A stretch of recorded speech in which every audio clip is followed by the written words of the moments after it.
عقیدہ نمبر 51، سب سے پہلے مرتبہ نبوت حضور اقدس صلی اللہ علیہ وسلم کو ملا عالم ارواح میں۔ روز میثاق یعنی روز میثاق وہ دن ہے اس دنیا کے بسنے سے پہلے، آدم علیہ السلام کا جسم بننے سے پہلے کی بات ہے کہ ارواح اللہ تبارک و تعالیٰ نے جسم کو بنانے سے 4000 سال پہلے ارواح بنا دی تھی، اور ان کو زمین پہ نہیں رکھا تھا، آسمانوں میں رکھا تھا ان کو۔ اب کہاں رکھا تھا اللہ بہتر جانے، وہ زمین کو یعنی آسمان بہت بڑا ہے، تمام ارواح کو پیدا کر دیا تھا اور وہاں رکھا تھا، اور پھر ان سے پوچھا تھا الست بربکم، کیا میں تمہارا رب نہیں؟ سب نے کہا بلا، قالوا بلا ربنا، بے شک کیوں نہیں، تو ہی ہمارا رب ہے۔ اس وقت کو کہتے ہیں روز میثاق، اس کو روز الست بھی کہتے ہیں، اس کو الست کا دن، الست بربکم، کیا میں تمہارا رب نہیں؟ تو الست عربی کا لفظ ہے کہ کیا نہیں ہوں میں تمہارا رب؟ سب نے کہا کیوں نہیں، تو ہمارا رب ہے۔ وہ جو دن تھا، وہ جو وقت تھا، اس کو کہتے ہیں روز میثاق یا روز الست۔ روز مانا دن، یوم میثاق۔ اس کے بعد اللہ تبارک و تعالی نے ارواح کو، سب ارواح سے اپنے رب ہونے کا اقرار لیا، سب نے کہا ٹھیک ہے تو ہمارا رب ہے، ہم نے مان لیا۔ پھر ان میں سے جن ارواح کو نبوت عطا کرنی تھی، ابھی کی نہیں تھی، نبوت عطا کرنے کا ارادہ تھا اللہ تعالیٰ، ان کو چنا، تم لوگ ادھر آ جاؤ۔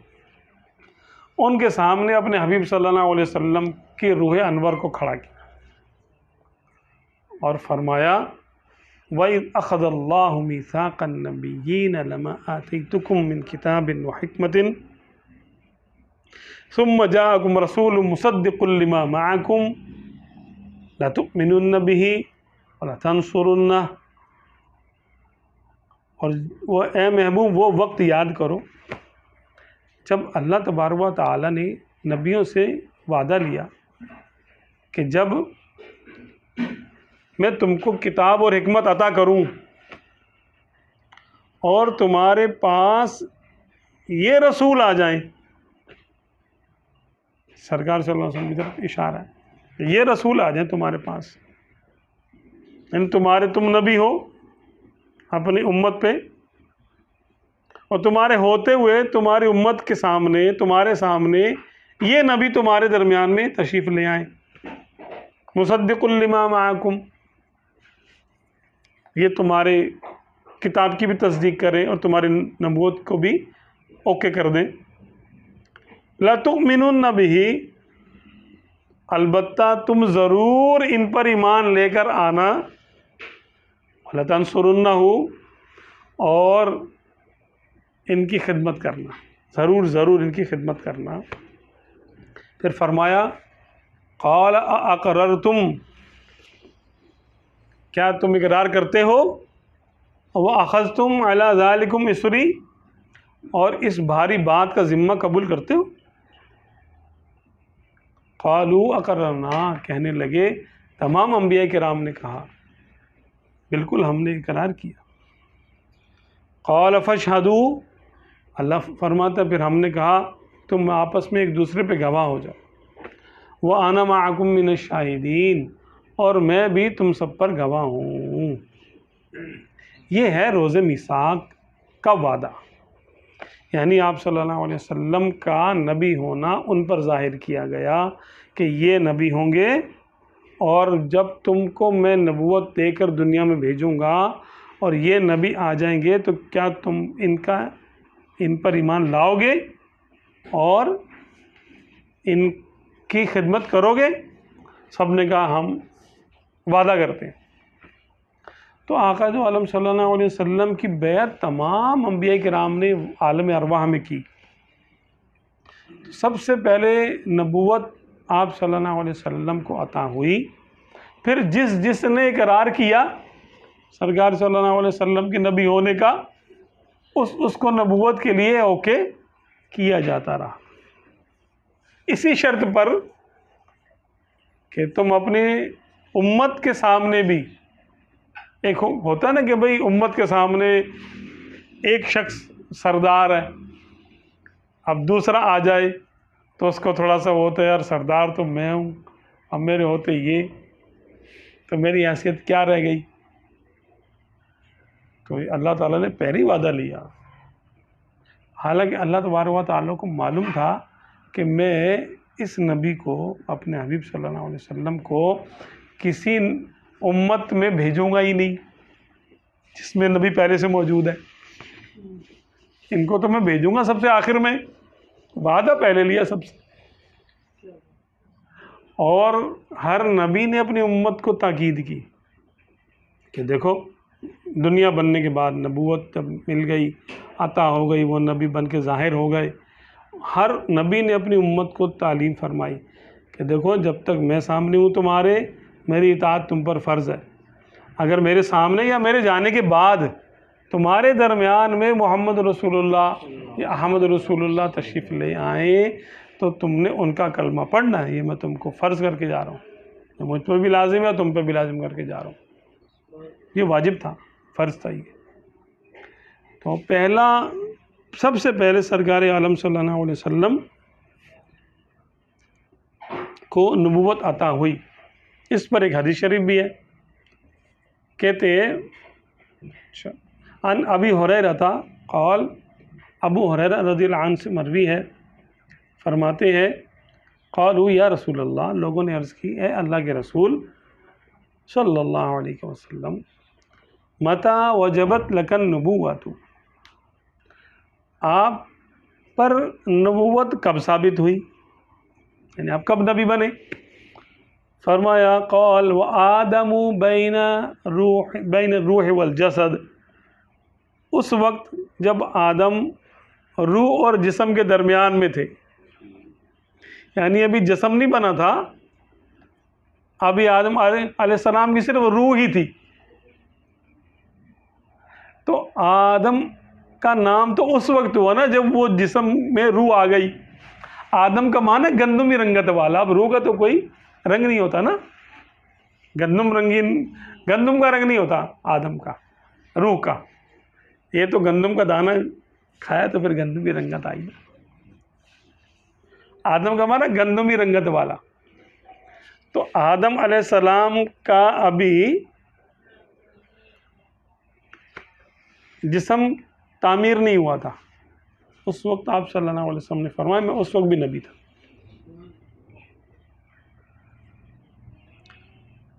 ایک اور روایت میں ہے قیل یا رسول اللہ متی کنت نبیا، آپ نبی کب ہوئے؟ قال وآدم بین الروح والجسد، دور منصور کی روایت ہے. روز میثاق تمام انبیاء سے حضور اکرم صلی اللہ علیہ وسلم پر ایمان لانے اور حضور اقدس صلی اللہ علیہ وسلم کی نصرت کرنے کا عہد لیا گیا، اور اسی شرط پر یہ منصب عظیم، منصب اعظم ان کو دیا گیا. سب نے بولا مانے. تو حضور اکرم صلی اللہ علیہ وسلم نبی الانبیاء ہے، یعنی نبیوں کے بھی نبی ہیں، سارے نبی سرکار کے امت ہی ہیں. کیونکہ بیعت نبوت کی تو بیعت کی تھی انہوں نے، بیعت نبوت کی تھی سارے نبیوں نے کہ ہمیں نبوت عطا ہوگی تو ہم آپ کی آج ہی بیعت کرتے ہیں. اور تمام انبیاء حضور اکرم صلی اللہ علیہ وسلم کے امت ہی ہیں. سب نے اپنے اپنے عہد میں حضور اکرم صلی اللہ علیہ وسلم کا نائب بن کر کام کیا، آپ کی نیابت میں کام کیا. یعنی اصل میں سرکار عالم صلی اللہ علیہ وسلم نبی الانبیاء ہیں، اور جو آپ صلی اللہ علیہ وسلم کے خاص امتی ہیں وہ نبی ہیں. 1,00,000 کم و بیش 24,000 یا جتنے بھی ہیں جو آئے، جن کا نام ہمیں پتہ ہے یا نہیں پتہ، وہ نبی ہیں. وہ لیکن آپ صلی اللہ علیہ وسلم کے نائب ہونے کی حیثیت سے انہوں نے دنیا میں نبوت کے فرائض انجام دیے۔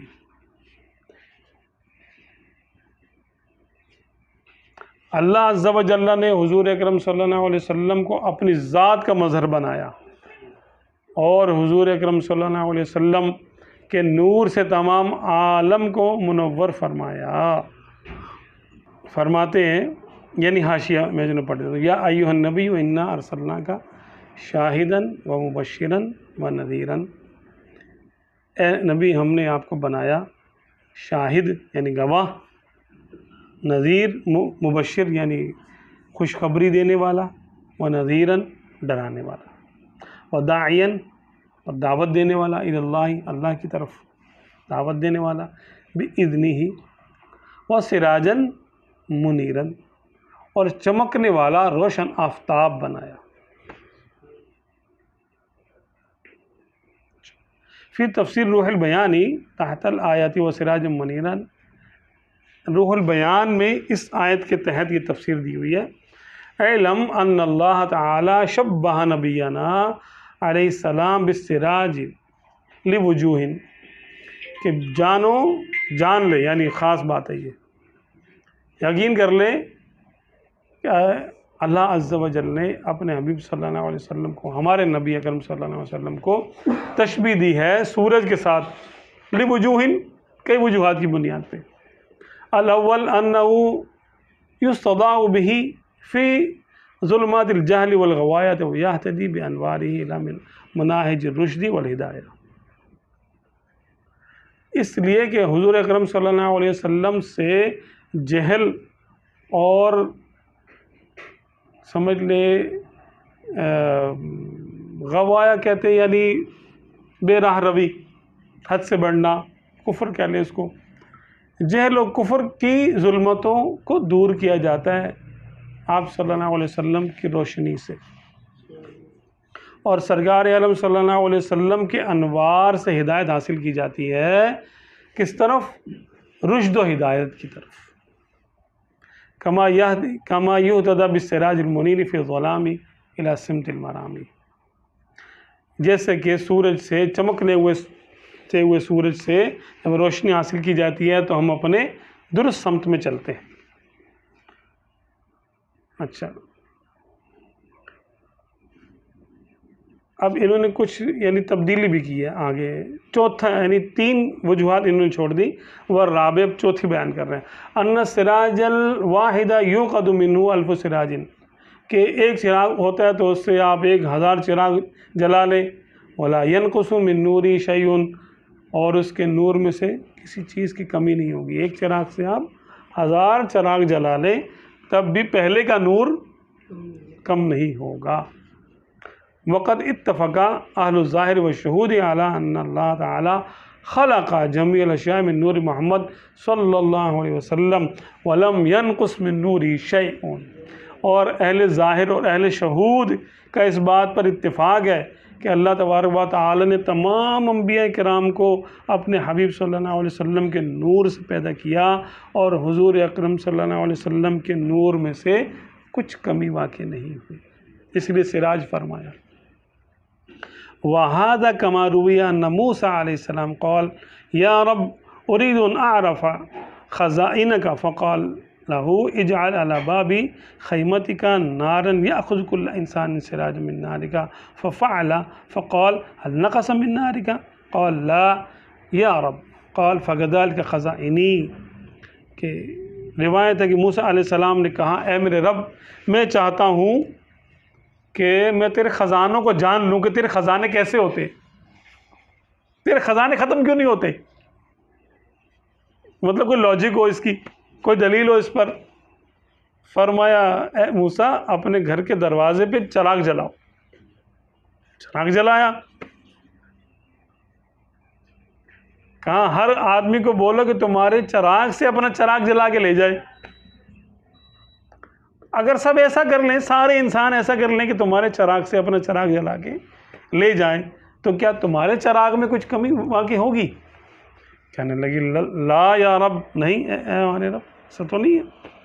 فرمایا فَكَذَلِكَ خَزَائِنِي، فرمایا میرے خزانے بھی ایسے ہی ہیں، کہ جتنا مرضی وہ اس میں سے خرچ کر لو، میرے خزانے ختم نہیں ہوتے. وأيضا علوم الشریعت و فوائد الطریقت و انوار المعرفت و اسرار الحقیقت قد ظہرت فی علماء امتہ وہی بحالہ فی نفسہ علیہ السلام الا ترى ان نور القمر مستفاد من الشمس و نور الشمس بحالہ و نور الشمس بحالہ، کہ اسی طرح شریعت کے علوم اور طریقت کے راز اور معرفت کے انوار اور حقیقت کے اسرار یہ آپ صلی اللہ علیہ وسلم کی امت کے علماء میں بھی ظاہر ہوئے، حالانکہ وہ سرکار عالم صلی اللہ علیہ وسلم کی ذات میں اپنے حال میں ہے. یعنی سرکار صلی اللہ علیہ وسلم کے نور سے ساری امت کے علماء کو یہ نور عطا ہوا. تو جیسے یعنی چراغ کا نور دوسرے چراغوں کو جلانے سے کم نہیں ہوتا، ایسے سرکار عالم صلی اللہ علیہ وسلم کا نور علماء کو دینے سے کم نہیں ہو. اسی لیے آپ صلی اللہ علیہ وسلم کو روشن کر دینے والا چراغ اور روشن کر دینے والا آفتاب اللہ تعالیٰ نے ارشاد فرمایا کہ جیسے اس کی روشنی کم نہیں ہوتی نا، تو اے میرے میں تمہارے نور کی روشنی بھی کم نہیں ہوتی. اچھا ایک بات اور، ابھی یہاں پر حدیث نور آ جائے، یہ بھی پڑھ لوں گا. وفی المصنف لعبد الرزاق بسندی کتاب الایمان باب فی تخلیق نور محمد صلی اللہ علیہ وسلم الجزء المفقود من الجزء الاولی، کہ یہ مصنف عبد الرزاق، یہ عبد الرزاق جو ہیں یہ امام بخاری کے استادوں میں آتے ہیں. ان کی کتاب کا نام ہے المصنف. ان کی ایک کتاب ہے مصنف، اس کا جو پہلا باب تھا اس میں یہ حدیث شریف موجود ہے. وفی المواہب لدنیتی واللفظ للمواہب، مواہب کے یہ الفاظ ہیں. عن جابر بن عبداللہ الانصاری قال قلت یا رسول اللہ بأبی انت و امی. جابر بن عبداللہ انصاری عرض کرتے ہیں یا رسول اللہ صلی اللہ علیہ وسلم، آپ پر میرا باپ بھی آپ کو قربان ہو اور میری ماں بھی آپ کو قربان. یہ ان کے طرز کلام ہوتے تھے نا، کیا خوش نصیب لوگ تھے یار، کیا خوش نصیب لوگ تھے. اللہ اکبر، کیا بات ہے. اخبرنی عن اول شیء خلقہ اللہ تعالی قبل الاشیاء، کہ یا رسول اللہ مجھے خبر دیجیے آپ کہ اللہ تعالیٰ نے تمام اشیاء سے پہلے کس شے کو بنایا. اب یہ کوئی فرض واجب پوچھ رہے ہیں، سنت موقدہ غیر موقدہ پوچھ رہے ہیں، یہ وہ بات پوچھ رہے ہیں یہ آپ صلی اللہ علیہ وسلم کی ولادت ظاہری کے کروڑوں سال پہلے کی بات ہے. جابر بن عبداللہ انصاری پوچھ رہے ہیں، سرکار ان کو منع نہیں فرماتے. اے جابر کیا بات کرتے ہو، میں تو بچے کو 4 سال 5 سال میں ہوش آتا ہے، ٹھیک ہے. اگر سرکار کو عام بشر مانا جاتا، صحابہ کی نظر میں سرکار عام بشر ہوتے، تو 63 سال کی عمر مبارک ہوئی ہے تو اس عمر مبارک کے بارے میں پوچھ لیتے کہ آپ نے سب سے پہلے کس چیز کو دیکھا. بھائی بچے کو 4-5 سال کی بات یاد ہوتی ہے نا، یہ کب پوچھ رہے ہیں، کب کی بات ان سے معلوم کر رہے ہیں آپ صلی اللہ علیہ وسلم سے کروڑوں سال پہلے کی یا شاید اربوں سال پہلے کی. اور آپ صلی اللہ علیہ وسلم نے ان کو منع نہیں فرمایا کہ جابر کیا بات کرتے، مجھے کیا پتا، اللہ تعالیٰ کو پتا ہے، میں تو غیب نہیں جانتا،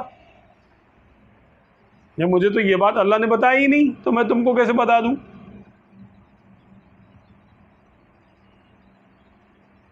کیا بات.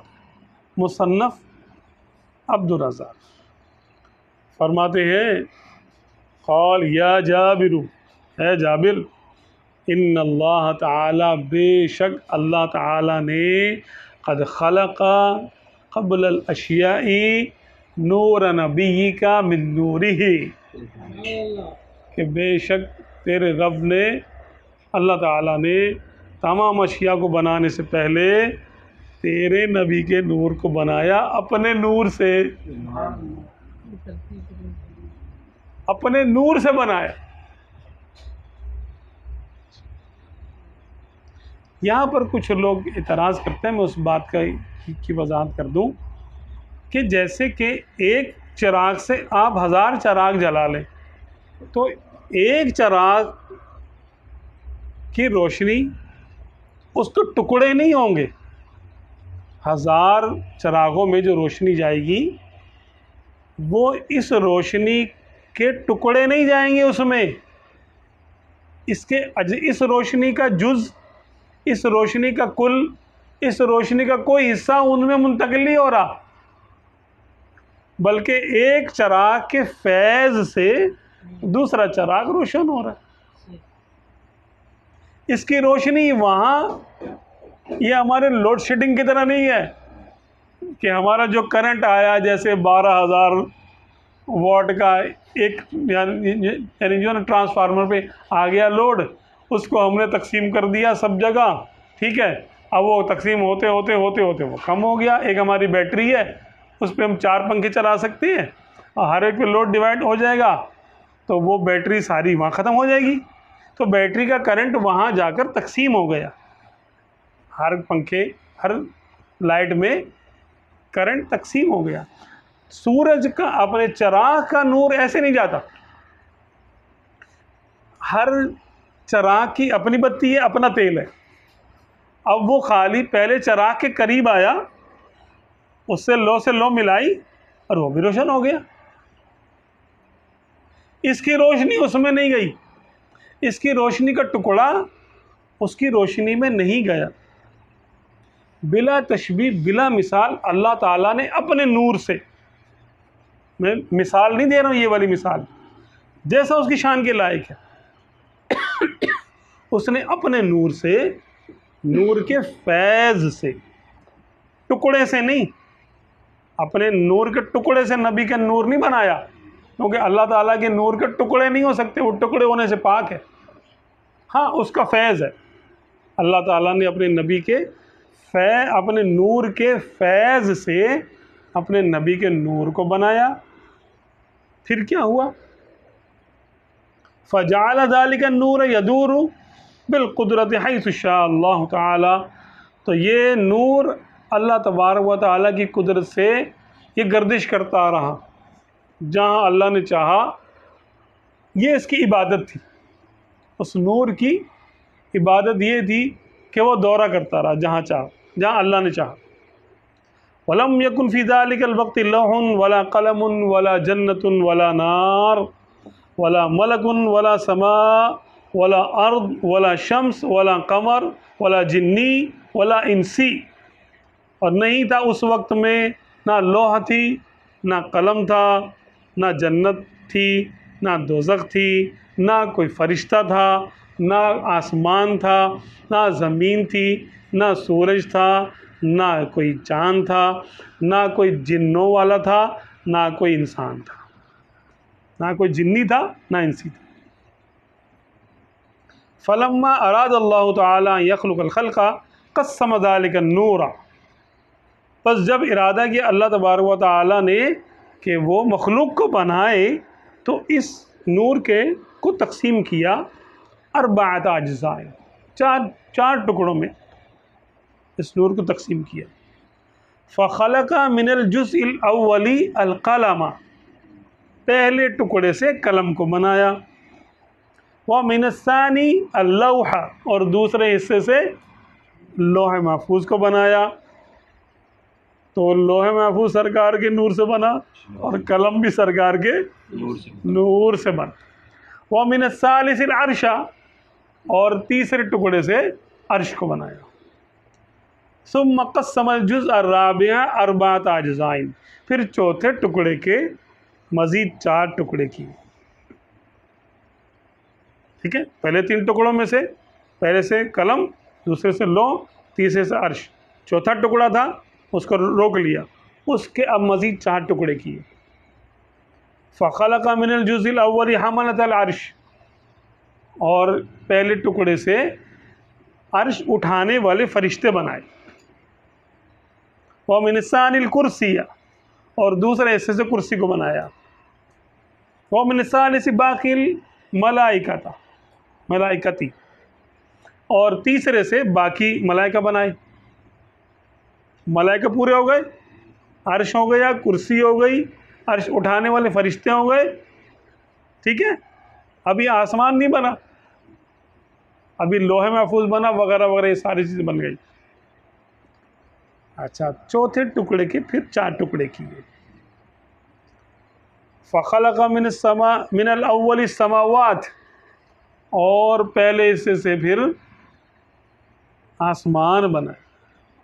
ومن الثانی الارضین، اور 7 زمینیں بنائی دوسرے حصے سے. ومن الثالث الجنت والنار، اور تیسرے سے جنت اور دوزخ بنائی. دوزخ بھی نور سے بنی ہے. ہاں، یہ بھی ذہن میں رہے. ثم قسم الرابع 4 اجزاء، پھر چوتھے حصے میں سے مزید 4 ٹکڑے کیے. فخلق من الاول نور ابصار المؤمنین، اللہم زدنا نور ابصارنا. بس پہلے حصے سے مومنوں کی آنکھوں کا نور بنایا. ومن الثانی نور قلوبہم، اور دوسرے حصے سے ان کے دلوں کا نور بنایا. وہی المعرفۃ باللہ، اور یہ دلوں کا نور کیا ہے؟ اللہ کی معرفت ہے. تو اللہ کی معرفت بھی سرکار کے نور سے ہی ملتی ہے. اور آنکھوں کا نور بھی، مومنوں کی آنکھوں کا نور بھی سرکار کے نور سے ہی ہے. وَمِنَ الثَّالِثِ نُورَ إِنسِهِمْ، اور تیسرے سے ان کے انس کا نور بنایا. انس ہی پتہ نہیں انس ہی. وَهُوَ التَّوْحِيدُ، اور وہ اس کا نام توحید ہے. لا الہ الا اللہ محمد رسول اللہ صلی اللہ علیہ وسلم. مگر کور باطن کا کیا علاج؟ اب یہ تو وہ ہیں جو آپ صلی اللہ علیہ وسلم نے کہ نور کے بارے میں کچھ حاشیہ تھا. حضور اقدس صلی اللہ علیہ وسلم کے نور سے تمام عالم کو منور فرمایا. سرکار صلی اللہ علیہ وسلم کا نور ہی تمام عالم میں ہے، زمین سے لے کے اور جن و انس و ملک اور فرشتے اور جنت، دوزخ، عرش اٹھانے والے یہاں اور کرسی، سب میں سرکار صلی اللہ علیہ وسلم کا نور ہے. لوح و قلم با ایمانا، ہر جگہ حضور اکرم صلی اللہ علیہ وسلم تشریف فرما ہیں. یہ اب سمجھ میں آیا کہ حاضر و ناظر کا معنی ایک یہ بھی ہے، وسیع معنی کی ہے کہ ہر گل میں، ہر شجر میں محمد کا نور ہے. جہاں جب آپ صلی اللہ علیہ وسلم کا نور ہر جگہ ہر شخص میں ہے، تو پھر حاضر و ناظر ہونے میں کیا کلام رہ گیا؟ ہاں،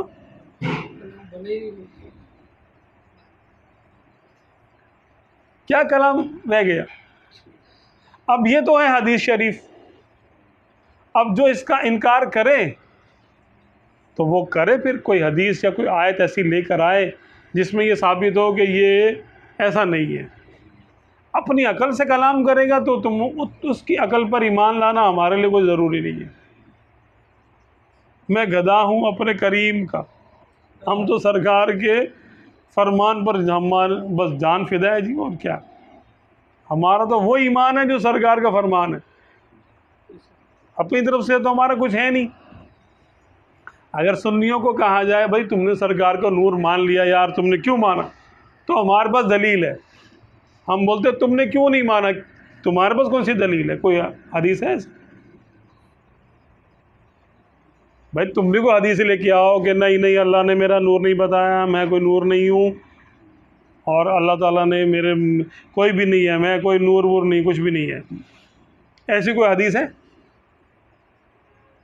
لاکھوں حدیثیں ہیں، ذخیرہ حدیث لاکھوں حدیثیں ہیں. ان میں سے کوئی ایک حدیث کوئی لا سکتا؟ نہیں لا سکتا. وہ ہے ہی نہیں تو لائے گا کہاں سے؟ نور ہونے کی تو حدیث ہے، نور ہونے کی تو آیتیں بھی ہیں، نور نہ ہونے کی کوئی حدیث نہیں ہے، نور نہ ہونے کی کوئی آیت نہیں ہے۔ ہاں بشر ہونے کی آئے، بشر ہے، سرکار کو بشر ماننا فرض ہے۔ اگر کوئی سرکار صلی اللہ علیہ وسلم کو بشر نہیں مانے گا، یعنی آدم علیہ السلام کی اولاد میں سے نہیں مانے گا، وہ کافر ہو جائے گا۔ بشر ضروری ہے، بشر کے ساتھ جب ہم پوری کائنات کو نور سے بنا ہوا مان رہے ہیں تو یار جن کے نور سے بنا انہیں کو نور نہیں مانیں گے، بشر بھی تو نوری ہے۔ تو آپ صلی اللہ علیہ وسلم نوری بشر ہے، بلکہ تمام اصل کائنات ہے۔ ان معنوں میں سرکار عالم صلی اللہ علیہ وسلم کو امی کہا جاتا ہے۔ امی کا معنی ہوتا ہے کائنات کی اصل۔ امن کہتے ہیں نا ماں کو، تو ماں انسان کی اصل ہوتی ہے، باپ سے انسان کی نسل ہوتی ہے اور ماں انسان کی اصل ہوتی ہے۔ تو اصل ماں ہے، اور ماں سے انسان یا کوئی بھی جانور یا جو بھی ہوتا ہے وہ اپنی ماں سے پیدا ہوتا ہے، ماں سے جنم لیتا ہے۔ اب پوری کائنات حضور اکرم صلی اللہ علیہ وسلم کے نور سے اس نے ایک صورت اختیار کی ہے، اپنے معنوں میں جنم لیے۔ تو آپ صلی اللہ علیہ وسلم کا نور سب کی اصل ہوا کہ نہیں ہوا؟ تو سب کا سب کی اصل، اسی لیے آپ صلی اللہ علیہ وسلم کو امی فرمایا۔ یہ صوفیہ کرام کی تحقیق یہ ہے کہ جب یہ کہا جاتا ہے اللہم صلی علی سیدنا محمد النبی الامی، کہ وہ نبی جو امی ہیں، امی سے مراد کیا ہے؟ امی شان کا لفظ ہے سرکار کے لیے۔ ان پڑھ ہونا کون سی شان ہے بھائی؟ لفظی ترجمہ ان پڑھ ہے وہ دوسروں کے لیے، سرکار کے لیے وہ معنی، وہ لفظ، وہ لغت، وہ ڈکشنری نہیں ہے جو سب کے لیے ہے۔ آپ صلی اللہ علیہ وسلم کے لیے ہر چیز اسپیشل ہے، ہر سرکار کی شان کے مطابق جو معنی بنے گا وہی لیا جائے گا، دوسرا معنی نہیں لیا جائے گا۔ ان پڑھ ہونا کون سی شان ہے؟ اللہم صلی علی سیدنا محمد النبی الامی، یا اللہ بے پڑھے نبی پر سلام بھیج، درود بھیج۔ شان کی بات تو نہیں ہو رہی ہے، بے پڑھے پہ کیسے کر لیا؟ ہاں ایک معنی جو علماء بیان کرتے ہیں وہ یہ ہے کہ وہ ایسے ہیں کہ انہوں نے کسی سے نہیں پڑھا، سب کو پڑھایا ہی ہے، اللہ سے پڑھا ہے۔ الرحمن علم القرآن خلق الانسان علمہ البیان، رحمان نے قرآن سکھایا۔ ارے کس کو سکھایا قرآن؟ قرآن تو کسی اور نبی پہ نازل ہی نہیں ہوا، قرآن تو کسی اور نبی کو سکھایا ہی نہیں گیا، قرآن تو صرف سکھایا گیا سرکار عالم صلی اللہ علیہ وسلم کو۔ خلق الانسان، انسان سے یعنی جو ہے نا کون مراد ہے؟ یہ وہ دیکھیں، یہ اس کا ربط وہاں سے جڑ رہا ہے۔ الرحمن علم القرآن، رحمان نے قرآن سکھایا۔ خلق الانسان، انسان کو پیدا کیا۔ علمہ البیان، ہے نا، اس کو بیان کرنے کا طریقہ سکھایا۔ تو پہلے قرآن سکھا دیا، پھر انسان بنایا، پھر اس کو بیان سکھایا۔ تو قرآن کس کو سکھایا؟ رحمان نے۔ ابھی انسانیت کی شکل نہیں بنی تھی، یہ نور محمد ہی تھا، اس کو قرآن پہلے سکھا دیا، انسان تو بعد میں بنے۔ انسانیت کی جان، اعلیٰ حضرت اس کا ترجمہ کرتے ہیں انسانیت کی جان محمد صلی اللہ علیہ وسلم کو پیدا کیا۔ خلق الانسان کا ترجمہ کرتے ہیں کہ انسانیت کی جان محمد صلی اللہ علیہ وسلم کو پیدا کیا۔ علمہ البیان، ما کان وما یکون کا علم کا بیان ان کو سکھایا کیسے بیان کرنا ہے۔ تو ہمارے لیے تو ہمارے عقیدے قرآن پاک میں بھی ہیں، احادیث میں بھی۔ اب جو کہتا ہے کہ سرکار نور نہیں ہے، وہ کوئی ایک حدیث بیان کرے کہ ان رسول اللہ لیس بنور، لائے کوئی ایک حدیث ایسی ہے یا کہ قرآن پاک میں آیا اے میرے محبوب ہم نے تم کو بشیر بنایا، نذیر بنایا، سراج منیر بنایا، لیکن تم کو نور نہیں بنایا؟ ایسا کہیں ہے؟ ایسا تو کہیں نہیں ہے، نور نہیں بنایا تم کو۔ ما جعلتک نورا،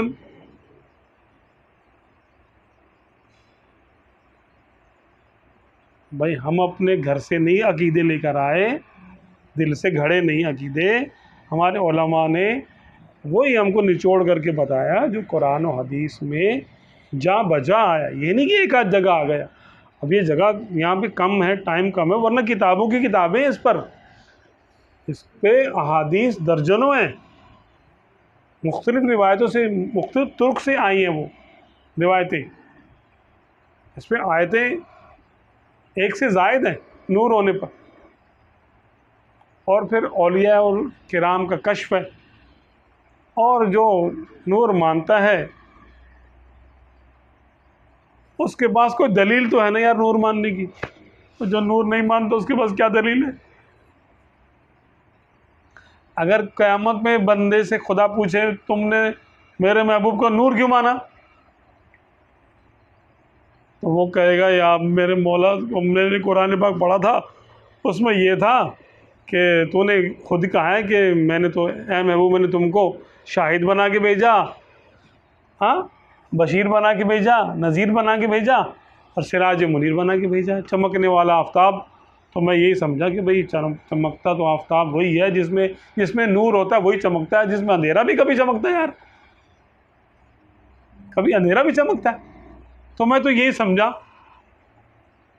تو اللہ تبارک و تعالیٰ کیا اس پر عذاب دے گا کہ تم نے سراج منیر سے نور کیسے سمجھ لیا؟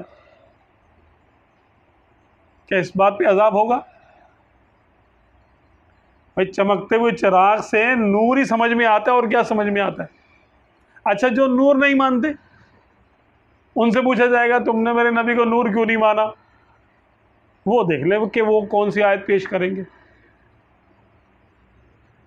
یہ جواب انہوں نے دینا ہے قیامت کے دن کہ یا اللہ ہم سمجھتے تو شرک ہو جائے گا، اس لیے میں نور نہیں مانا۔ ان کو بولا جائے گا کم بختو، ابے تم نے فرشتوں کو نور مان لیا تب تمہیں شرک یاد نہیں آیا؟ اور فرشتہ نور کا ہو سکتا ہے تو ایک آقا صلی اللہ علیہ وسلم سے کوئی خار ہے کیا؟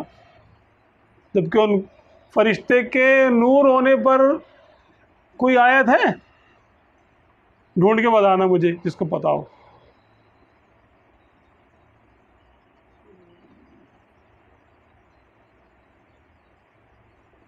آیت ڈھونڈ کے لے کے آنا کہ خلقت الملائکۃ من النور، اس مضمون کی کوئی آیت ہو تو مجھے بتا دے، میرے علم میں نہیں ہے۔ یہاں تو آیتیں ہی آیتیں ہیں سرکار صلی اللہ علیہ وسلم کے نور ہونے پر، مطلب جس کے بارے میں کوئی آیت نہیں ہے تو انہیں پتہ نہیں کہاں سے پڑھ لیا، ملائکہ کو تم نے نور مان لیا بغیر اعتراض کے۔ ہاں تو ملائکہ کے نور ہونے سے تو شرک نہیں ہوا، تو میرے نبی کے نور ماننے سے شرک ہونا تھا کیا؟ اصل میں دل کی بات ہے، یہ بغض ہے۔ حبک الشیء یعمی ویسم، اسی طرح بغضک الشیء یعمی ویسم، کسی چیز کی محبت تجھے اندھا کر دے گی اور تجھے گونگا کر دے گی۔ جب تو کسی سے محبت کرتا ہے نا، کسی چیز سے، تو پھر تو اس کے عیب نہ دیکھ سکتا ہے نہ اس کے خلاف بات کر سکتا ہے۔ اسی طرح کسی چیز کی نفرت بھی تجھے اندھا گونگا بہرا کر دے گی۔ نفرت کرے گا تو اس کی خوبی نظر نہیں آئے گی تجھے، نہ اس کی خوبی سنے گا نہ اس کی خوبی بیان کرے گا. دشمن کی خوبی کون سنتا ہے بھائی؟ اور دشمن کی خوبی کون بیان کرتا ہے؟ ہاں تو اللہ کا نور ہونے کا کون انکار کر رہا ہے یار؟ اللہ تو نور ہے ہی. ہاں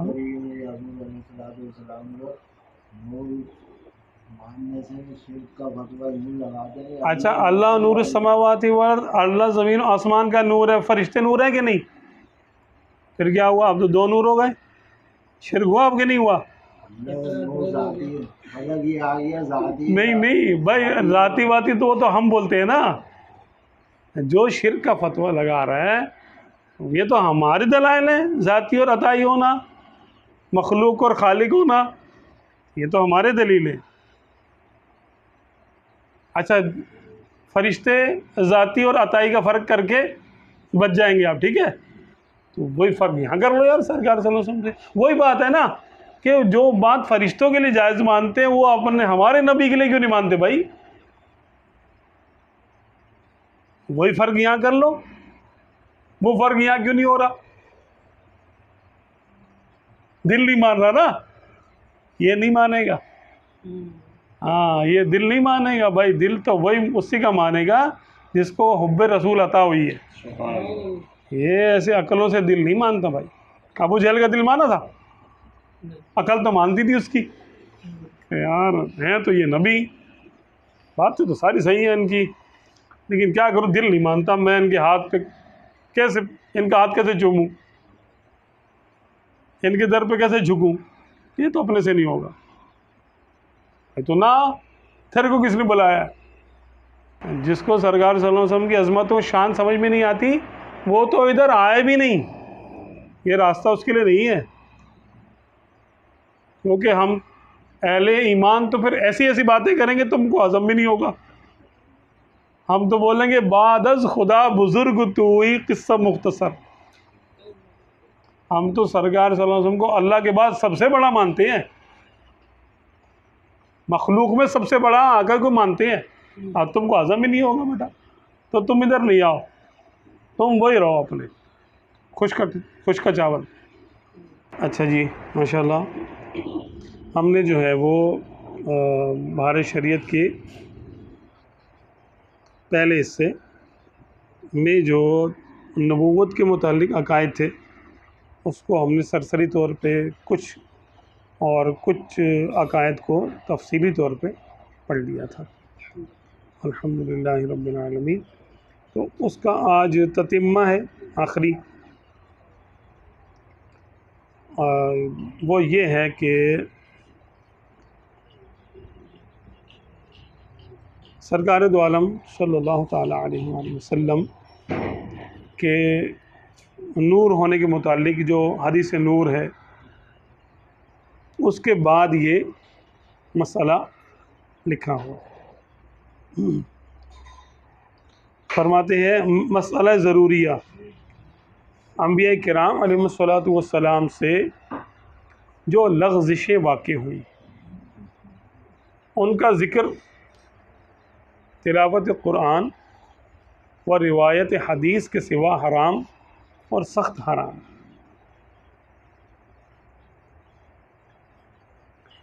اس کو تھوڑا سمجھنے کی ضرورت ہے. کیا کہنا چاہ رہے ہیں؟ فرمانا چاہ رہے ہیں کہ انبیاء کرام علیہ الصلوۃ والسلام اجمعین ان سے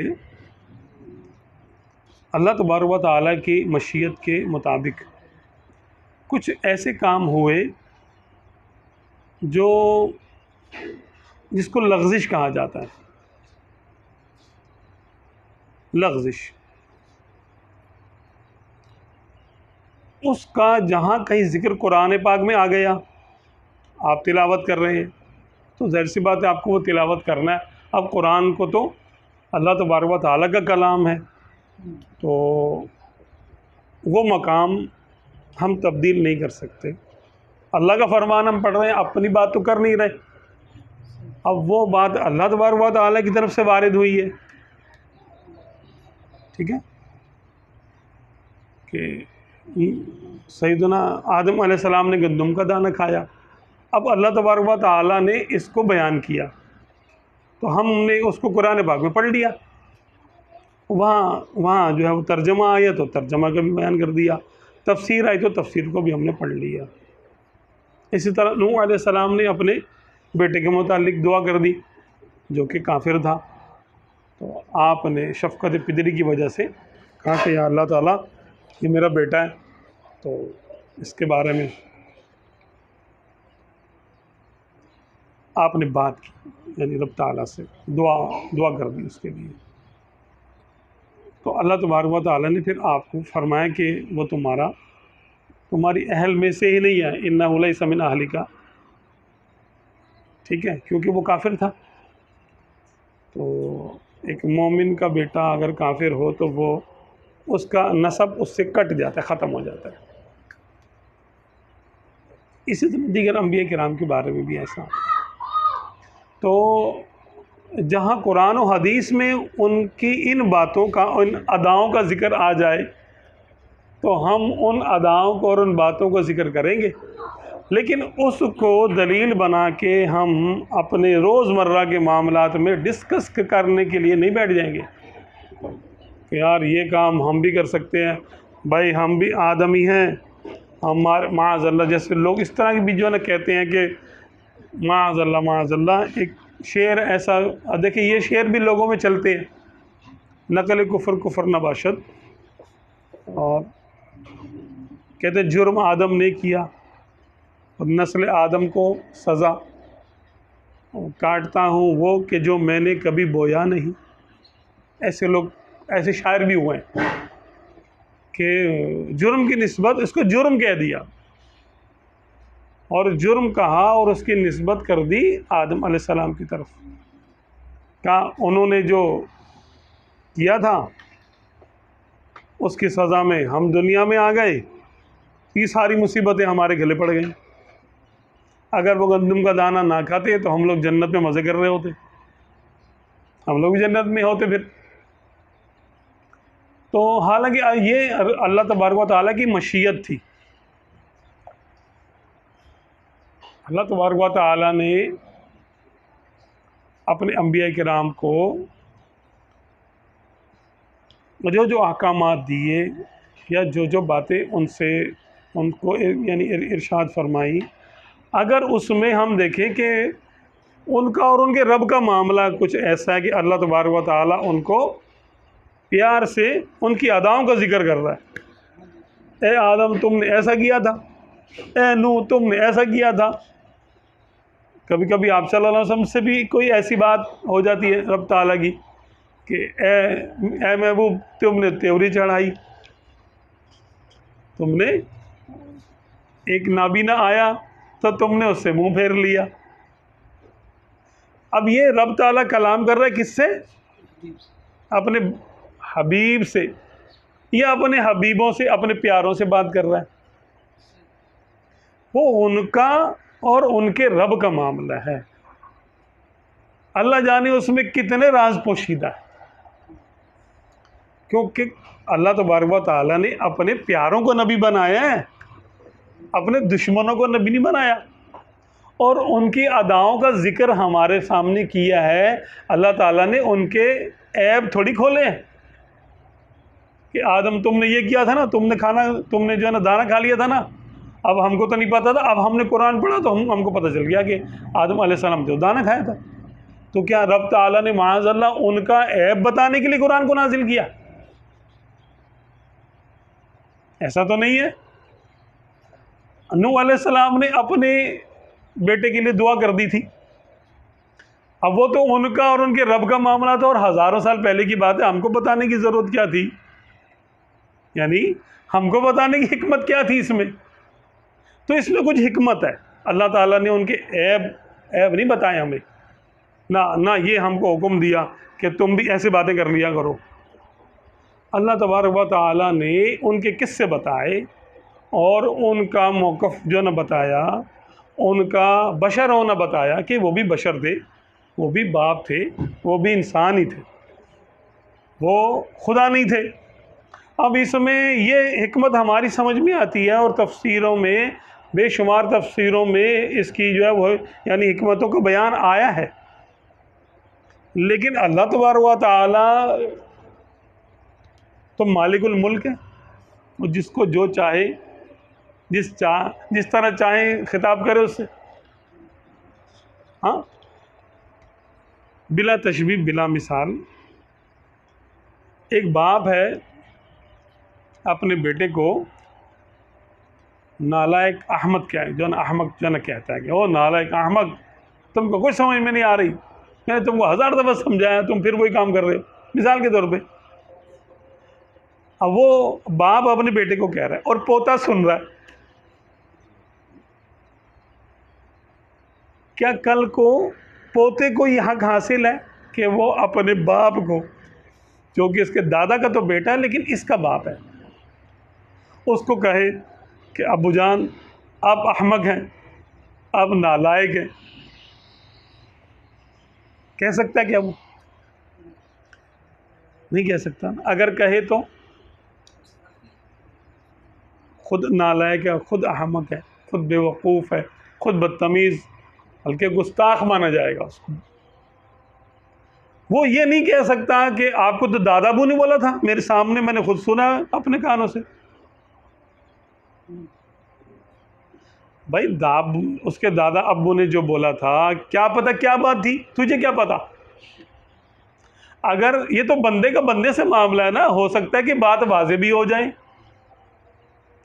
مثال کے طور پہ باپ نے اپنے بیٹے کو بولا کہ بیٹا فلاں کاروبار مت کر، اس میں نقصان ہوگا۔ بیٹے نے باپ سے چوری چھپے وہی کام کیا اور نقصان اٹھا لیا۔ اب باپ نے اب اپنے بیٹے کو ڈانٹا کہ دیکھا میں نے تجھے کہا تھا نا یہ کاروبار مت کر، تجھے نقصان ہوگا، لیکن تو احمق ہے، تو بے وقوف ہے، نالائق ہے۔ پوتا یہ بات سن لے تو اس کو وجہ بھی پتہ چل گئی کہ کیوں باپ کو ڈانٹ کیوں پڑ رہی ہے، ایسے ہی ہے نا۔ اس کے باوجود بھی وہ اپنے باپ کو نالائق اور احمق نہیں کہہ سکتا۔ اگر کہے گا تو دنیا میں سب اس پر تھو تھو کریں گے، بولے یہ بیٹا ہے، یہ ایسا نالائق اور ناخلف بیٹا ہے یہ۔ وہ یہ کہے کہ نہیں میں نے دادا ابو کو سنا تھا، وہ کہہ رہے تھے، ابو کو نالائق کہہ رہے تھے، تو اس کو یہ کہا جائے گا کہ بھائی وہ باپ ہے اور تو اس کی اولاد ہے، تمہارے باپ کو اس کا باپ تو کچھ کہہ سکتا ہے، تم وہ باتیں نہیں کہہ سکتے۔ یہ ایک چھوٹی سی مثال ہے۔ اسی طرح اگر ایک استاد ہے، اس کا ایک ٹیچر ہے، اس کا بھی ایک استاد ہے، پھر ایک شاگرد ہے، تیسرے نمبر پہ وہی بڑا استاد ہے، پھر چھوٹا استاد ہے، پھر ایک شاگرد ہے۔ بڑا استاد اپنے شاگرد کو، جو کہ نیچے والے کا استاد ہے لیکن اوپر والے کا وہ شاگرد ہے، اس کو وہ یہی الفاظ کہہ دے کہ تم سے کچھ نہیں ہوتا، تم تو پڑھتے نہیں ہو، تم نالائق ہو، دیکھو اتنے کم نمبر ہیں تمہارے، ٹھیک ہے، ڈانٹ دے، اس کو مرغا بنا دے، سزا دے دے، چھترول کر دے، اور ہوتی ہے، ٹھیک ہے۔ اب اس استاد کا، بیچ والا جو استاد ہے، اس کا شاگرد دیکھ رہا ہو، یار میرے استاد کی تو کلاس ہو رہی ہے آج، ان کے استاد صاحب ان کو ڈانٹ رہے ہیں، کیا وہ بھی یہ کہہ سکتا ہے کہ استاد صاحب آپ تو نالائق ہیں، آپ کو تو پڑھنا ہی نہیں آتا، آپ کے دیکھا اتنے کم نمبر آئے آپ کے؟ کہہ سکتا ہے ایسے؟ نہیں کہہ سکتا نا۔ کہے تو کیا ہے، گستاخ ہے، اس کو جامعہ سے نکال دیا جائے گا، اس کو یونیورسٹی سے نکال دیا جائے گا، اس کو اسکول میں نہیں رکھا جائے گا کہ بھائی کیا ہو گیا تمہیں، اتنی بدتمیز ہو تم۔ وہ لاکھ بولے کہ میں نے خود سنا اپنے کانوں سے، بڑے استاد صاحب، ہمارے استاد صاحب کو ڈانٹ رہے تھے، بڑے سر جو تھے وہ ہمارے سر کو ڈانٹ رہے تھے اور کہہ رہے تھے کہ تم نالائق ہو۔ میں نے تو سچ ہی بولا ہے، میں کون سا کوئی جھوٹ بول رہا ہوں کیا؟ اگر یہ بات سچ بھی ہے تو تیرے بولنے کی نہیں ہے بیٹا، تو نے کیوں بولا؟ یہ بات سمجھ میں آ گئی؟ اچھا، بلا تشبیہ، انبیاء کرام اور خدا کا معاملہ بالکل ہی الگ ہے۔ وہ باپ بیٹے والا معاملہ نہیں ہے، استاد شاگرد والا معاملہ نہیں ہے، وہ خالق اور مخلوق کا معاملہ ہے۔ اور ایک محبوب اور ایک عاشق کا معاملہ ہے. انبیاء کرام عاشق ہے اللہ تعالیٰ کے, اور وہ محبوب ہے. محبوب حقیقی تو وہی ہے. وہ محبوب حقیقی ہے, وہ جیسے چاہے اپنے عاشق سے کلام کرے. ہاں, عشق کی دنیا میں تو خون بھی حلال ہوتا ہے عاشق کا,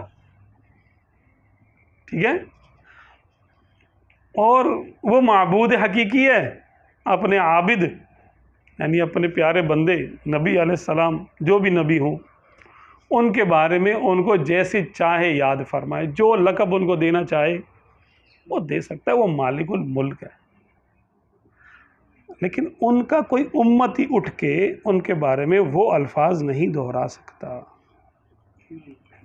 دہرائے گا تو جیسے اس کو اسکول سے نکالا گیا ہے نا, جامعے سے نکالا جائے گا, اس کم بخت کو ہو سکتا ہے امت سے خارج کر دیا جائے کہ تو یہ کیسے کلام کر رہا ہے بھائی, تیرے کو تو ایسے بات کرنے کی اجازت نہیں دی ہے. وہ لاکھ بولے کہ اللہ تعالیٰ نے تو خود فرمایا آپ کے بارے میں کہ آپ نے ایسا ایسا کیا ہے, تو اگر میں نے کہا تو میں وہی بات تو کر رہا ہوں جو اللہ تعالیٰ نے کی ہے. تو اس کو یہ کہا جائے گا وہ اللہ تعالیٰ ہے, تو بھی اللہ تعالیٰ ہے کیا؟ تو معبود ہے, تو خالق ہے, تو مالک ہے, تو کون ہے؟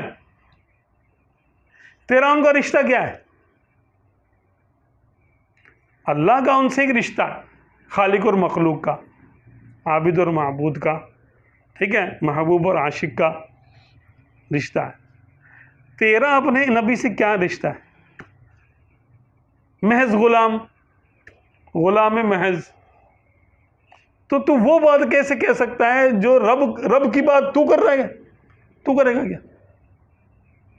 تو اس لیے ان کا ذکر اگرچہ اس میں اللہ تبارک و تعالیٰ نے جو ان کی لغزشیں واقع ہوئیں ان کو ہم کو بتایا, اس میں کروڑوں حکمتیں ہوں گی, چند یعنی حکمتیں ہمارے علماء نے لکھی بھی ہیں کہ ان کا مقام عبدیت بتایا کہ دیکھیں یہ سب کچھ تھے, اللہ کے پیارے بھی تھے, اللہ کے محبوب بھی تھے, لیکن اللہ تبارک و تعالیٰ بے نیاز ہے, اور جس کو چاہے جب چاہے جس لقب سے چاہے یاد فرما لے.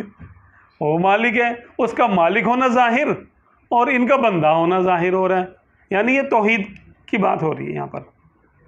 ان کے خطا کو خطا کہہ کے یہاں پر لغزش کو لغزش کہہ کے بتانے کا کروڑوں حکمتیں ہوں گی رب تعالیٰ کی طرف سے, لیکن ایک دو حکمتیں یہ بھی ہیں کہ ان کا بندہ ہونا اور ان کا عاشق ہونا بتائے جا رہے ہیں یہاں پر کہ وہ عاشق تھے. پھر ظاہری احکامات کا بھی کچھ ہوتے ہیں اور باطنی احکامات کچھ ہوتے ہیں. ایسا بھی ہوتا ہے کہ باطنی احکامات ظاہری احکامات سے الگ ہوتے ہیں بعض اوقات. مثال کے طور پہ ایک چھوٹی سی بات ہے, ماں باپ کے سامنے ان کا شادی شدہ بیٹا آ جائے, اچھا گھر میں جھگڑا ہو جائے, اب باپ اور ماں بولے اپنے بیٹے کو نکل جا تو ہی ہمارے گھر سے,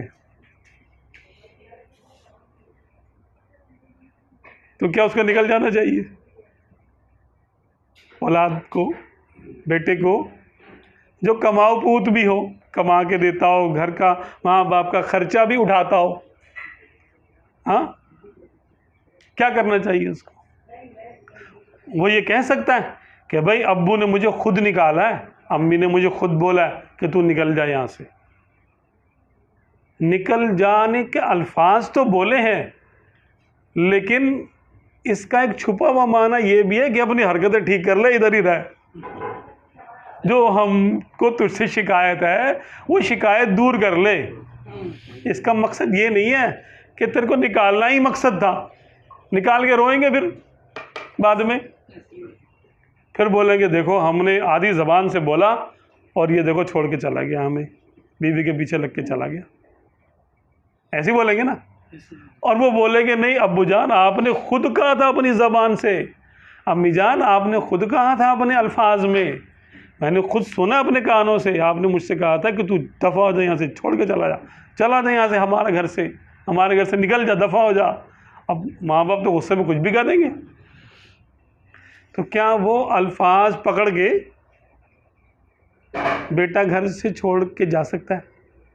جانا چاہیے اس کو؟ نہیں چاہیے نا. کیوں کہ وہ ان کا دل تو پڑھے، دل کیا کہہ رہا ہے،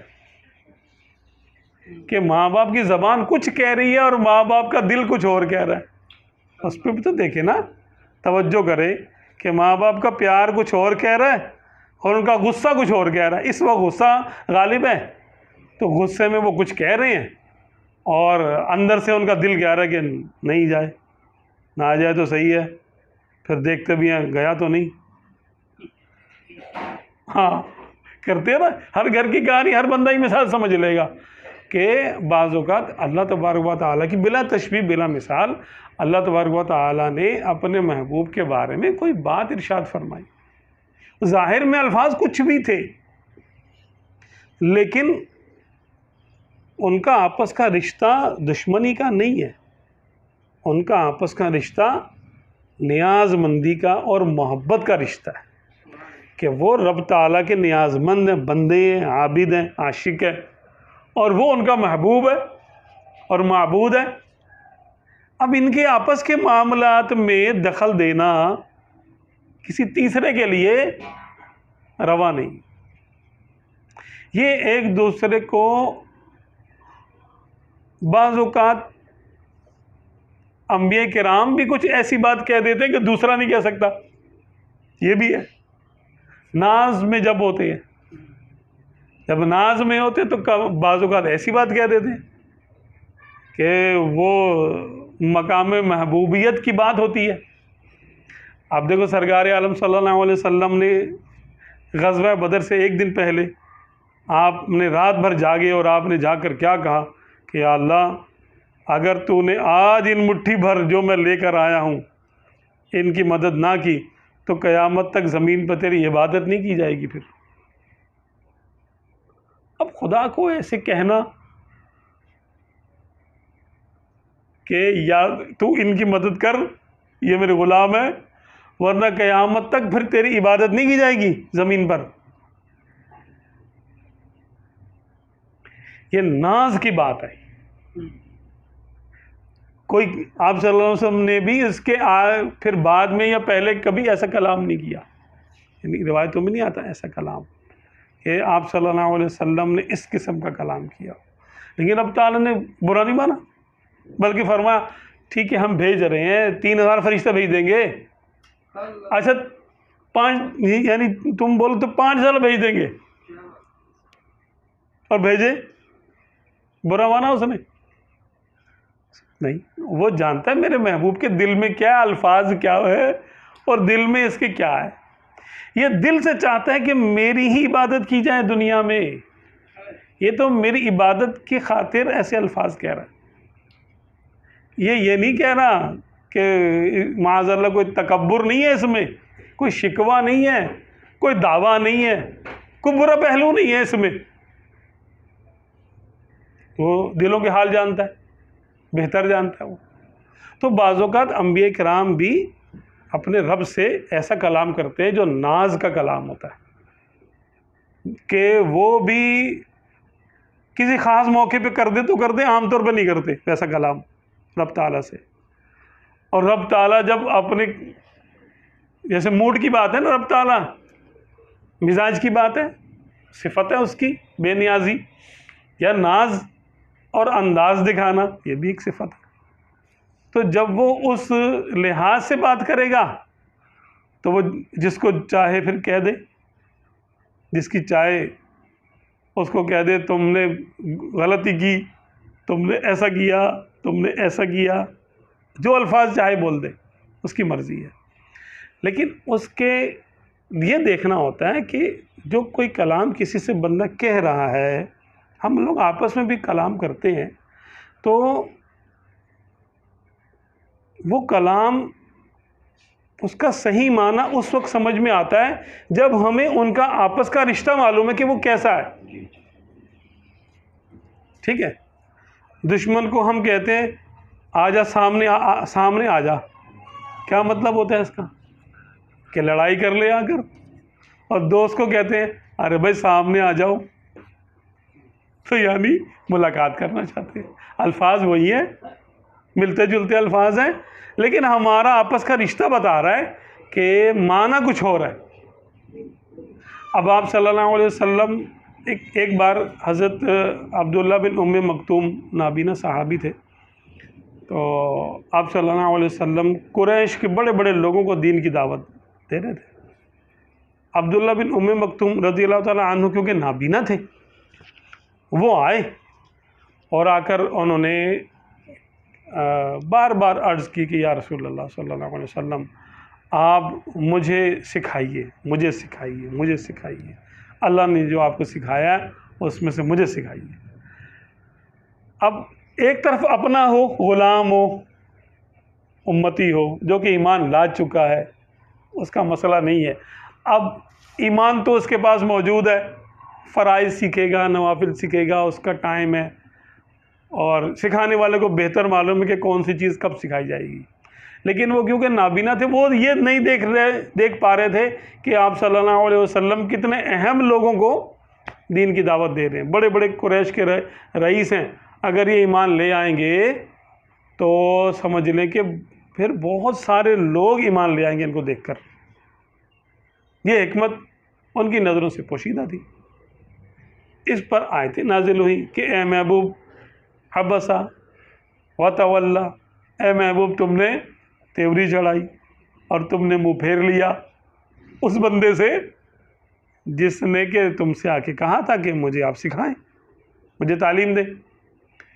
تو الفاظ تو یہ وہی ہیں، عبسا وتولا، لیکن کیونکہ تعلق محبت کا ہے تو اہل محبت اس کو محبت کے انداز میں ہی دیکھتے ہیں. وہ کہتے ہیں دیکھو سرکار عالم صلی اللہ علیہ وسلم کی اداؤں کا بیان کیا رب تعالیٰ نے.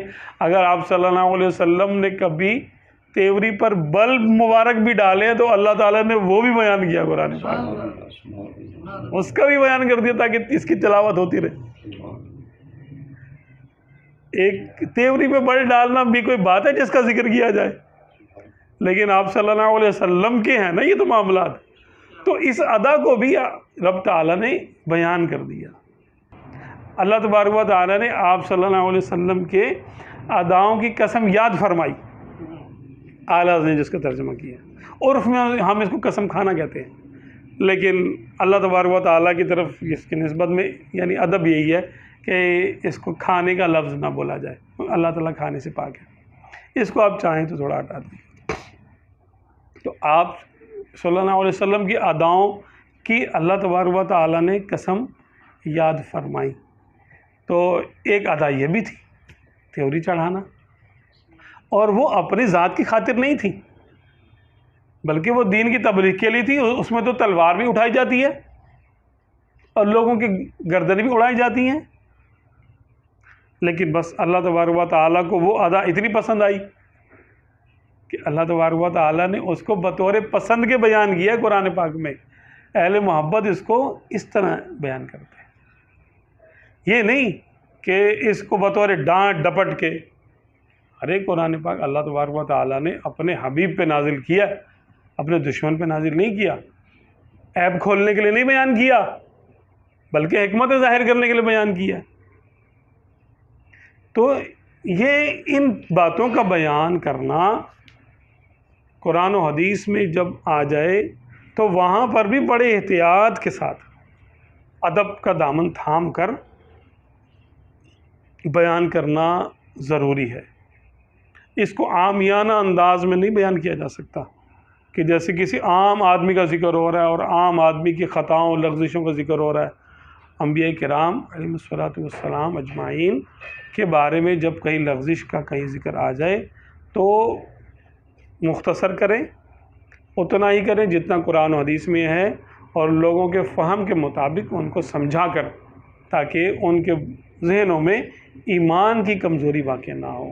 انبیاء کرام علیہ الصلوۃ والسلام اجمعین کا ادب ایمان ہے، تو ادب میں کمی واقع نہ ہو. یہ دیکھ کر کے دیکھیں وہ مالک ہے جی، وہ چاہے تو کہہ سکتا ہے. اور اس نے کیوں کہا؟ اس نے اپنے پیاروں کی اداؤں کا بیان کیا ہے. ہم اس کو ڈانٹ ڈپٹ کے طور پہ نہیں لے سکتے. اچھا، اوروں کو ان سرکاروں میں لب کشائی کی کیا مجال. مولا عز و جل ان کا مالک ہے، جس محل پر چاہے تعبیر فرمائے، یعنی جیسے چاہے ان سے بات کرے. وہ اس کے پیارے بندے ہیں، اپنے رب کے لیے جس قدر چاہیں تواضع فرمائیں. وہ کہیں یا اللہ ہم سے غلطی ہو گئی، خطا ہو گئی، ہم تو گناہ گار بندے ہیں، ہم ایسے ہیں ایسے ہیں ایسے ہیں. تو کوئی گناہ گار نہیں ہے، وہ اپنے طور پہ اپنے آپ کو کہتے رہیں، عاجزی ہے ان کی. تو ہم ان کو معاذ اللہ گناہ گار نہ کہہ سکتے نہ سمجھ سکتے. دوسرا، ان کلمات کو سند نہیں بنا سکتا اور خود ان کا اطلاق کرے، یعنی خود ان کو یہ الفاظ کہنا شروع کر دے کہ وہ تو ایسے تھے ایسے تھے ایسے تھے، تو مردود بارگاہ ہو جائے گا. پھر ان کے یہ افعال جن کو ذلت و لغزش سے تعبیر کیا جاتا ہے، ہزارہا حکم و مصالح پر مبنی، ہزارہا فوائد و برکات کی مثمر ہوتی ہیں. یعنی اس میں جو ان کی لغزشیں بظاہر لغزش ہوتی ہے انبیاء کرام کی، اس کے اندر بھی بے شمار برکتیں ہوتی ہیں، لوگوں کے لیے بڑی رہنمائیاں ہوتی ہیں اس کے اندر. دیکھیے، ایک لغزش آدم علیہ السلام کو دیکھیے، اگر وہ نہ ہوتی، جنت سے نہ اترتے، دنیا آباد نہ ہوتی، نہ کتابیں اترتی، نہ رسول آتے، نہ جہاد ہوتے، لاکھوں کروڑوں نیکیوں کے دروازے بند رہتے. ان سب کا دروازہ کھلنا ایک لغزش آدم کا نتیجہ مبارکہ اور ثمرہ طیبہ ہے. بالجملہ انبیاء کرام علیہ الصلوۃ والسلام کی لغزش من و تو، یعنی ہم اور آپ کس گنتی میں ہیں؟ صدیقین کی حسنات سے افضل و اعلیٰ ہے. یعنی انبیاء کرام کی لغزش جو ہے ان کے حق میں لغزش ہے وہ، لیکن باقی امت کے جتنی مرضی بڑی بڑی نیکیاں ہو جائیں باقی امت کی، جس میں صدیقین شامل ہیں، شہداء شامل ہیں، ولی اللہ شامل ہیں، امام مومن شامل ہیں، ان سب کے نیک اعمال مل کر بھی کسی ایک لغزش تک نہیں پہنچ سکتے، کیونکہ وہ نبی کا فعل ہے. نبی کا فعل کے برابر کسی امتی کا فعل نہیں ہو سکتا. بس یہ زندگی. حسنات الابراری سیئات المقربین، کہ نیکوں کی نیکی ایسی ہے جیسے مقربین جو اعلیٰ پائے کے نیک ہیں، وہ جس بات کو اپنے لیے ناپسند کرتے ہیں اور اب اپنے آپ کو کہتے کہ نہیں یہ ہم سے گناہ ہو گیا، یہ ہم سے غلطی ہو گئی، اس کو سیئاتن کہتے ہیں نا. تو بزرگوں کی خطائیں افضل ہیں نیکوں کی نیکیوں سے. نیکوں کی نیکیوں سے بزرگوں کی خطائیں بھی افضل ہیں، کیونکہ اس میں حکمتیں بہت ہیں اللہ تبارک و تعالیٰ کی طرف سے، اس کے اندر بے شمار حکمت ہے. یہاں پر آ کر ہمارا وہ بیان مکمل ہو گیا جو کہ نبوت کے متعلق ہمارے عقائد کا سلسلہ چل رہا تھا. الحمدللہ اللہ تعالیٰ ان تمام باتوں کو قبول فرمائے، اس میں ہونے والی غلطیوں کوتاہیوں سے درگزر فرمائے. سب یہ ذکر کرنا کیا اس کو حرام قرار دیا جائے گا؟ تلاوت کے علاوہ، روایت کے علاوہ اگر آدم علیہ السلام یا محبوبین کا جو لغزش بیان کرنا، تو کیا یہ اس کو حرام قرار دیا جائے گا؟ پیرائے کی بات ہے کہ کس پیرائے میں بیان ہو رہا ہے. یہ کیا ان کا دفاع کرنا مقصود ہے؟ اچھا بھائی کسی نے اعتراض کر دیا، اب نہ ہم قرآن پاک پڑھ رہے ہیں نہ حدیثیں پڑھ رہے ہیں. اچھا کسی نے اعتراض کر دیا ابھی نبی نے تو یوں کیا یوں کیا یوں کیا، اب ہم ان کا دفاع کریں گے نا. خدمت کریں گے. تو یوں تو حرام نہیں ہے. لیکن اگر معاذ اللہ ہم اس کو دلیل بنا کے اور ٹارگٹ کر رہے ہیں کہ دیکھو انہوں نے بھی یوں کیا تھا، انہوں نے بھی یوں کیا تھا، انہوں نے بھی یوں کیا، تو یہ پھر حرام ہے. بلکہ یہ معاملہ بہت آگے تک جائے گا، کفر تک ہو سکتا ہے اس کا. اچھا. ہاں بھائی اس طرح کے معاملات نہیں ہوتے. لوگ تو خدا کو معاذ اللہ عیب لگا دیتے ہیں، پتہ کیا کیا کیا بول دیتے ہیں. کہتے ہیں بعض اس میں یوں بھی ہے، سنا ہے میں نے، کہ اپنے مجازی عشق اور مجازی محبت کو بیان کرنے کے لیے نقل کفر نباشت کہہ دیتے ہیں، کہ کہتے ہیں کہ جب میں کیسے محبت سے باز آ سکتا ہوں، خدا بھی باز نہیں رہ سکا. ٹھیک ہے نا، اس طرح کی بات بھی کر دیتے ہیں. تو اپنے آپ کا وہ تقابل خدا سے کرا رہے ہوتے ہیں، جو بڑی جرأت کی بات ہے، اور بڑے سخت احکامات اس پر شریعت کے وارد ہوں گے. ٹھیک ہے نا. تو اس طرح کے معاملہ لوگ بول دیتے ہیں، وہ پھر حرام ہی ہے. جیسا عام طور پر منہ سے نکل جاتا ہے، آدم علیہ السلام سے بھی غلطی ہوئی، ہم سے بھی ہو گئی، اس کو تو حرام نہیں کہیں گے. نہیں یہی تو صحیح نہیں ہے نا، یہی تو حرام ہے. اچھا. کہ ہم اپنی غلطی کے لیے ان کی لغزش کو دلیل بنا رہے ہیں کہ دیکھو انہوں نے بھی کیا تھا تو میں نے کر لیا، کیا ہو گیا. اچھا. یہی تو حرام ہے، اور کیا. کہ بھائی یہ کہیں کہ بھئی میں انسان ہوں، انسان خطا کا پتلا ہے، میں بندہ بشر ہوں. اپنا ہی ذکر کرے نا، ان کا ذکر کیوں لا رہا ہے بیچ میں. بھئی میں خطا کا پتلا ہوں، ایسی بات ہے، میں بھول جاتا ہوں، میں ایسا ہوں. اب اپنے عیب بیان کرے. بھول کی بھی نسبت کرے، جیسے وہ بھول گئے تھے تو میں بھی بھول جاتا ہوں. نہیں، قرآن و حدیث میں جو آیا بس وہ آیا. بھئی بھولنا بھی ایک بات ہے نا. بات ہے، عوام کہتے تھے نا کہ وہ بھول رہے تھے تو ہم بھی بھول رہے، ایسے بھی جملے ہیں. نہیں، وہ اگر اپنے دفاع میں کہہ رہے ہیں تو پھر پکڑے جائیں گے. ان کا بھولنا تو اللہ کی طرف سے تھا، اس کے اندر کروڑوں لاکھوں حکمتیں تھیں. تو ہم اپنے آپ کو وہاں رکھ رہے ہیں، دلیلوں سے بنا رہے. ہم اس کو دلیل بنائیں کہ دیکھو انہوں نے بھی یوں کیا تو میں نے کر دیا، تو پھر کیا ہو گیا. کیا ہو گیا والی بات نہیں ہے. ہاں ایک یہ ہے کہ جو جیسے آپ صلی اللہ علیہ وسلم نے ارشاد فرمایا بعض جگہ پر، یعنی اس قسم کا مضمون ہے کہ دیکھو آدم علیہ السلام نے داؤد علیہ السلام کو اپنی عمر کے 80 سال دیے اور پھر بھول گئے، تو ان کی اولاد بھی بھولتی ہے. تو یہ کوئی عیب کی بات نہیں ہے کہ انہوں نے عالم ارواح میں دیے تھے، یعنی 80 سال، دنیا میں جب آئے تو عالم کی تبدیلی ہوئی تو بشریت غالب آ گئی. بشریت غالب آئی تو بہت سارے معاملہ بندہ بھول جاتا ہے. یہ کوئی عیب والی بات نہیں ہے، یہ انسان کی نیچر ہے کہ وہ بھولتا ہے. تو آپ صلی اللہ علیہ وسلم نے فرمایا دیکھو آدم علیہ السلام سے وہ جب آپ نے اپنی عمر ان کو دے دی تھی تو پھر ملک الموت علیہ السلام آ گئے 80 سال پہلے، آپ کے حساب سے 80 سال پہلے آ گئے یا 40 سال پہلے آ گئے. تو آپ نے فرمایا کہ بھئی ابھی سے کیسے آ گئے تم، ابھی تو میری عمر کے اتنے سال باقی ہیں. تو انہوں نے فرمایا، یعنی انہوں نے عرض کی حضرت آپ نے اپنے بیٹے داؤد کو دے نہیں دیے، اپنی عمر کے اتنے سال دیے ہیں نا آپ نے اس کو، تو بھول گئے آپ.